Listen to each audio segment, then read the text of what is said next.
right, I'm back with another Season 13 Ventures video. So my previous video was the clip loadout, which is literally just clip because farming is super easy. A lot of you recommended Long Arm of the Law with that build. That works great. I just wanted to show a hybrid build in that. So if you want to farm more efficiently, that's recommended. Link to that video down below, of course. But I took a few days off with vacation and I'm back. I'm level 10 now. Thank you to Archer. He carried me up just a few levels so I can make this video a bit quicker. That helps me out a lot for the production of these videos so you guys don't have to wait as long. And even though Archer helped me get to a higher level, I was very sure to make sure that the stream viewers, which I do record these on stream, link down below, were an appropriate level to not overshow this build so that you can actually see how it would normally perform if you were to use it yourself. We also recorded a Fortnite video today, so link to that down below. It might not be out yet as we're recording, I'm not really sure, but it'll be on the channel very soon. We beat Fortnite with each of the different hero types, but let's talk about a couple of things. Diecast Jonesy's insane. I made a minigun video, link to that down below, and I've covered minigun countless times on this channel. He's awesome. He basically buffs your minigun by a ton and makes it energy super strong hero. However, the cooldown on that is pretty substantial, but we have the Super Soldier modifier, which is important for two reasons. One, headshots do double damage, which means even if you have garbage weapons and ventures, you can, aim for the head, do more damage. And two, every elimination, ranged weapon elimination, cuts your ability cooldown by 4 seconds. So with this build, you come out of the minigun with about 28 seconds left. So you just need 7 kills and you will have your abilities back. And that is really good. You can use ranged weapons like the Maverick, the Thunderbolt, the Winterfest, whatever that's called. You can use a rocket launcher. All of these are good choices. Use whatever you can to get ranged group damage to kill lots of things all at once. And with Happy Holidays, you'll get your abilities back super good. So this is not just a minigun build, it's a minigun Warcry build. And I'll show you how I built that right here. So the alternative hero to this is Commando Spitfire. He's the base game hero that reduces the cooldown. He will be very useful in using your minigun more often. First cup of the day is just a nice bonus. I don't know if it's the best minigun bonus other than diecast, but Ted is great because he's available in the Winter Llamas, which actually I'll just show it right here instead of talking. You can open these all season long, and I highly recommend doing so because not only is he good for miniguns, but he also can give you the Happy Holidays team perk, which this loadout is making good use of. And then we got leadership. So this is where things can diverge already. I'm using a Colonel Wildcat for the Warcry cooldown 17%, and I'm using Fight or Flight from Banshee as the base game hero. I'm using Special Forces Ramirez. That just ups my damage and movement speed. I also forgot to show the Ain't Done Yet soldier. That's just from Sergeant Jonesy. Extra 5 seconds, not a bad thing to have. There are a lot of options here. So to help you guys out, I'm going to switch to a different screen here and just say, scroll through your soldiers. This is what I recommend everybody do. I can't tell you every single hero that would be good with minigun, but Battle Beat from Breakbeat Wildcat is super good just because if you get a bunch of kills, which you will, you'll do more damage, which is nice. Then, of course, you can get, let's see, just scroll through here, Survivalist if you need to heal more often. Present Arms is not that great from Headhunter, right? It's not that good, but it's still dropping stuff on the ground that might help you out. There are so many options. I highly recommend scrolling through, seeing what you have. Ghoul Trooper was available in the previous event. Her and Jonesy give you an extra 3 seconds for the Warcry. Resonant Frequency from Extraterrestrial Real comes from the Sci-Fi set. That extra 20%, if you can keep those shields up, is probably, I think, the best support bonus that you can get for this. There's also, in the Outlander section, Azealia Clark, who gives you a constant 15.5% bonus, if I can find her, for your ability energy damage. You can also use Plasma Arc. I'm not a big fan of Cyberclops, but it's good because you are using an energy minigun. And I'm just going to go through all of my soldiers just to see what we got here. Unearthly Treat, if you want to do extra damage to miss monsters and bosses. Here's Banshee again, like I recommended earlier. Crack Shot and Boltstorm Jonesy do not affect minigun. They only affect ranged weapons, not your actual minigun. So yeah.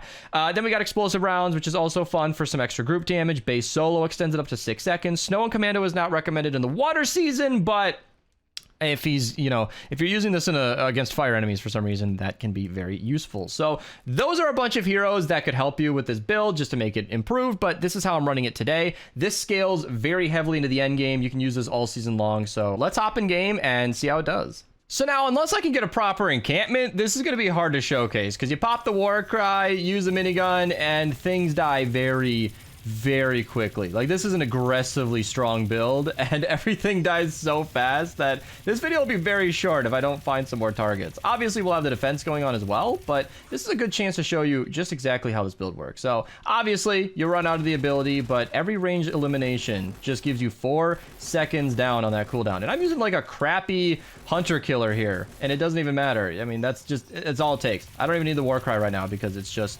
way strong enough, and if you get a good crowd of enemies, that cooldown is basically instant. There's a mist monster getting bullied. How fast does it die? Can we kill the wolf and the... Yeah. Oh no, my cooldown's not available. What do I do? Kill an enemy. Oh wow, that's a very, very weak SMG. Couple kills, and that's like 8 seconds off the cooldown. Then, yeah, the war cry is not available, but it doesn't really make a difference. Hey, look at that. I actually found something I can shoot at. Oh no, my minigun's not available. What do I do? There you go. Get the war cry. And this is one of my favorite parts about this build. So this really only works in ventures typically where you can use your minigun and the war cry at the same time.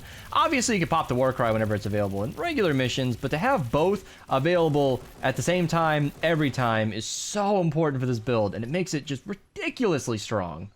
Here we go again. Not exactly a super encampment, but Warcry minigun. This will easily, I think this would perfectly be fine to be the last clip before we get the defense going.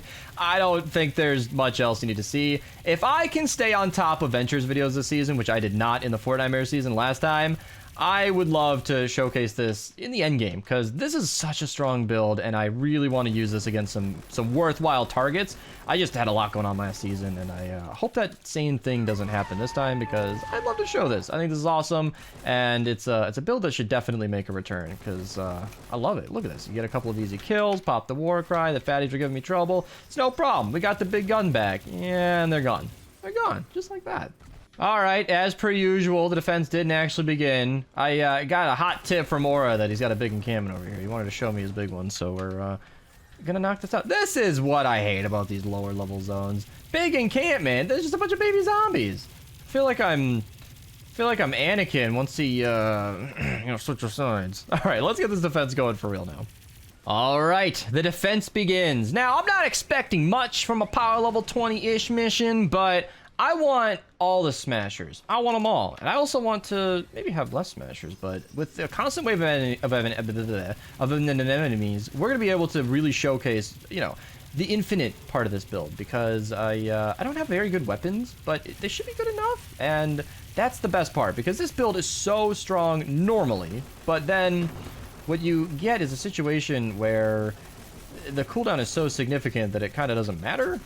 And that becomes a problem. But this is also another reason I suggested maybe that Ghoul Trooper build with like an extra 3 seconds could be good, because that extra war cry can maybe extend beyond the length of the minigun and allow you to have that war cry available, kill some enemies a little quicker, and get right back in the fight. But these are really just early game woes. I really want to make this video for you guys as a content creator, because I know a lot of newbie players, you comment on my videos and I see them and I appreciate it.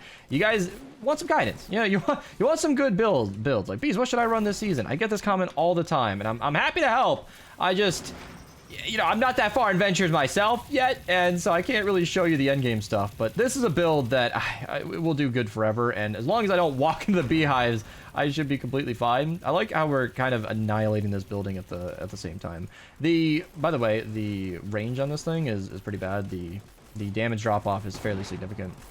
Once again, this weapon is garbage. It's a purple, what is it, hunter killer with crit damage and nothing else. That is not that great, but it's doing the trick because it doesn't really matter at this stage. Another thing that's worth noting, I mentioned this with all my builds. I mentioned this in the Raven build, link down below. That's more of a 160s video, but I definitely want to show that in Ventures as well. The reason I didn't do it today is because Raven was in an expedition and had 18 minutes left. So we're doing this instead today. That's literally the only reason you're getting this over the Raven build. I was fully prepared to do it, and oh man, look at that crowd clearing. Just in time to reload. Again, that war cry, it always has like 2 or 3 extra seconds, and it's bugging me, but that's all right. If I can just get that last kill, they'll be synced up perfectly, and look at the damage. Look at that damage, my guy. It's incredible. It's so satisfying. But that's the only reason you're not getting the Raven build. And in that video, I mentioned that war cry, it busts your teammates too. I feel like that's obvious and well known, but it makes you a real team player. Like, you're not just doing a ludicrous amount of damage per second, but you're also actually buffing your team in the process and just making everybody more effective, which is really, really, really good, of course. Base is probably a bit better. We have a couple of level 1s, as you saw, and they decided to run base, which I really, really appreciate. I don't like the idea of people asking for carries. That's not a good way to get attention in the community, and we were talking about that on stream today. Let me back up. So if you're somebody who's a low level player and you need help on the higher level missions, a lot of people, what they do is they ask for carries, which is a really good way to get ignored by all the high level players in the chat. So what you could at least do, if you are insistent on getting a higher level player to help you with missions and make things easier for you, what you can ask for is help, and say, hey, I'm under-leveled, I'm not very helpful, but I'll at least run a constructor, and constructor scales. They buff the base by 1%. That is not dependent on your power level. So if a high-level player places the builds and maxes it out, your base Kyle will buff it by 84%, just like mine will. And that is at least a way that you can be helpful to your teammates. And in our case, it's not exactly a carry, it's just stream viewers wanted to help out, and I really appreciate it, because I didn't want to run this without a full party, but it'd probably make the build look, you know, it'd probably showcase the build even better if we didn't have a full party, just to show you how strong it is. But I also think that since they joined, they're all under-leveled, it's great that they ran base. That's just kind of a general bit of advice to the community. And it's just a way to be a helpful teammate. Constructors are awesome. I don't showcase them a lot on my channel because they're boring. You don't typically have a bunch of damage perks as a constructor, and a base video is not that great. Like Ice King came out with the new Venture season, and he's not a brand new hero or anything, but showcasing him would just be a little tough. It would be me putting down a base and saying, here, look, and then the enemies freezing themselves over and over. It's not an incredibly stimulating video, I don't think, but I mean, you're somebody who's already watched me shoot stuff with a minigun over and over. Like, we got the point that this build was insane right away. I mean, there's not much else you need to see. It's just entertainment, I guess. And a lot of people did actually say they wanted that Ice King video, so yeah. Nice little crowd clean. This is where I could really showcase just boom, and the build is effectively instant.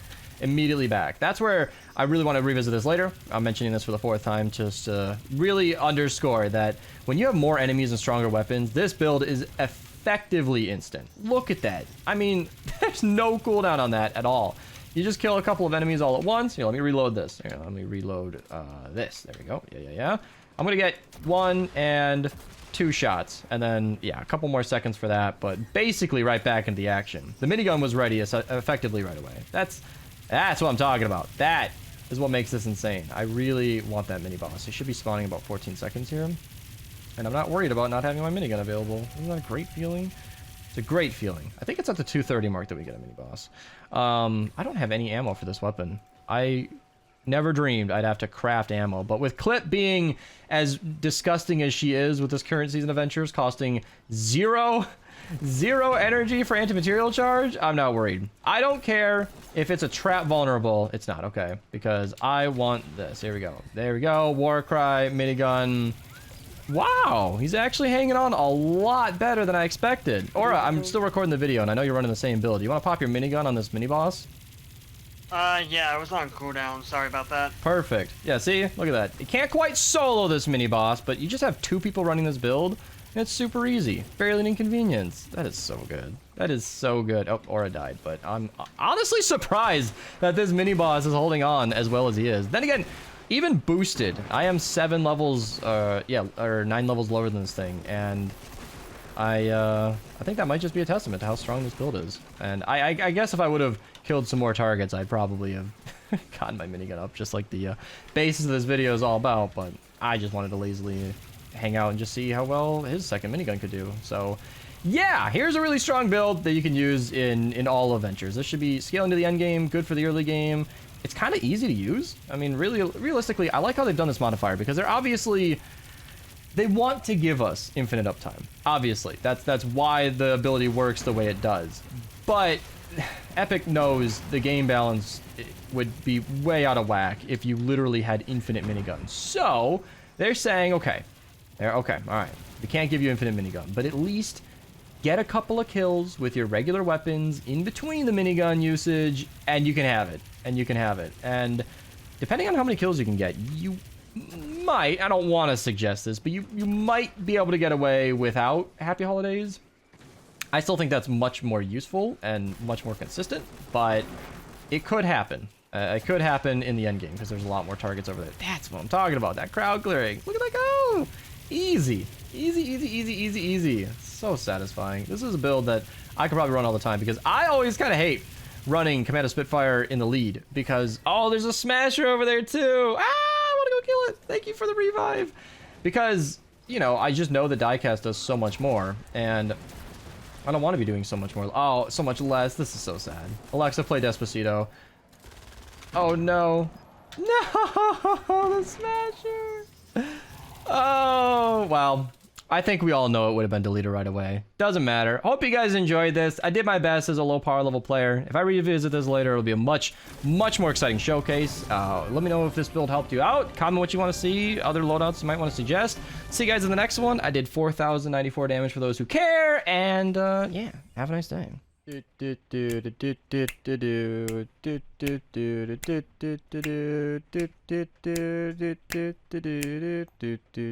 then